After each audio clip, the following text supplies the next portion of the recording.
Welcome back to the Hodl God channel, everyone. I hope you're having a great week, and if you could just hit that subscribe button, that would be greatly appreciated and make my week even better. Now, of course, let's start with the XRP current price, which is trading around, again, the 78 to 80 cent range and has been for the past few days. Like I mentioned in a previous video, I think this will be a sideways market for a little while until something happens, whether that be news coming from the Ripple and XRP side, be it positive or negative, or that even comes on an economic level.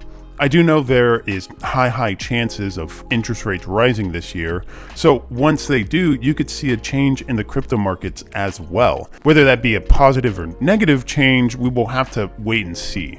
So of course, the first news that we must talk about is the recent news coming out of the SEC versus Ripple case, where the SEC is being ordered to surrender over the Hinman emails.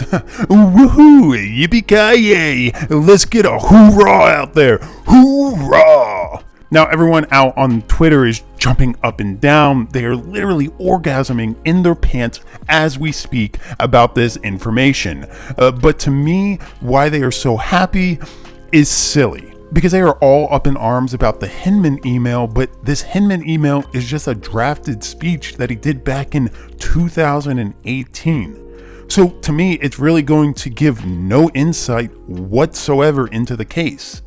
I mean, it's a draft of the speech that he already gave. So what, we're maybe going to see just punctuation and grammar errors? What the hell is that going to help?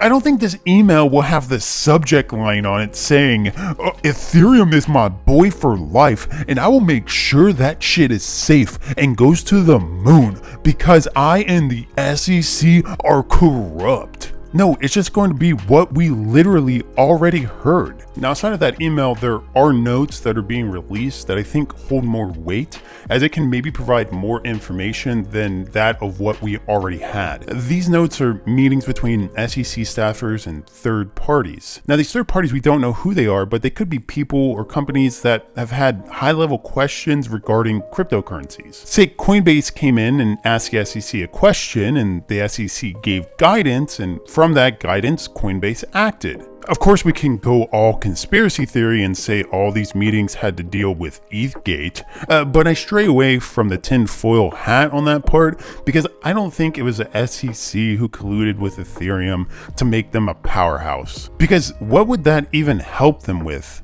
Now, maybe the Federal Reserve or the federal government in general, but not just with the SEC. That's a little rough around the edges and a stretch. So hopefully this other information will be released soon and we can finally see how the hell the SEC talks behind closed doors. Do they talk like normal people and say, yo, what's up, dude? Or are they robots through and through? Speaking of the case, a source of information that I find to be interesting comes from Jeremy Hogan. He has been reviewing the case information from the start, and I enjoy listening to his inputs.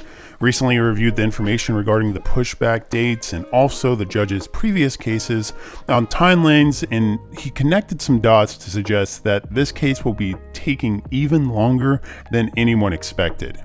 And it could finish up by September 2022. Of course, that is a guess, but at least it is a somewhat educated guess from someone who understands the legal space. So let's strap in for a wild 2022 with all of this, and hopefully we can hang on through all these damn loop-de-loops without puking in the meantime. Now, with the last thing I wanted to talk about, Dogecoin's recent spike, which was due to, of course, Elon Musk. And man, do I hate it so much.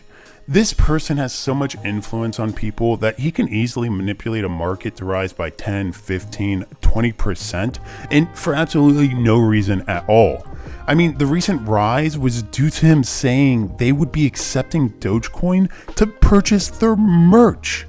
Like, come on, this isn't a multi-billion, even multi-million dollar thing, so why would people be so up in arms about it? This is buying merch with crypto from one company. It's not like Shopify saying all our merchants now accept Dogecoin to buy their merch, because then, yeah, sure, that's vastly different and has huge implications.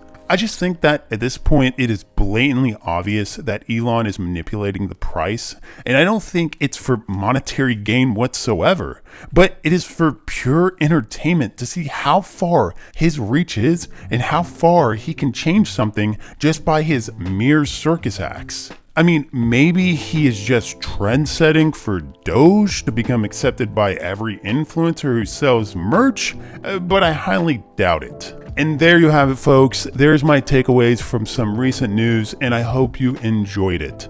If you could, please subscribe to my channel. That would be greatly appreciated. And until next time, I will catch you later.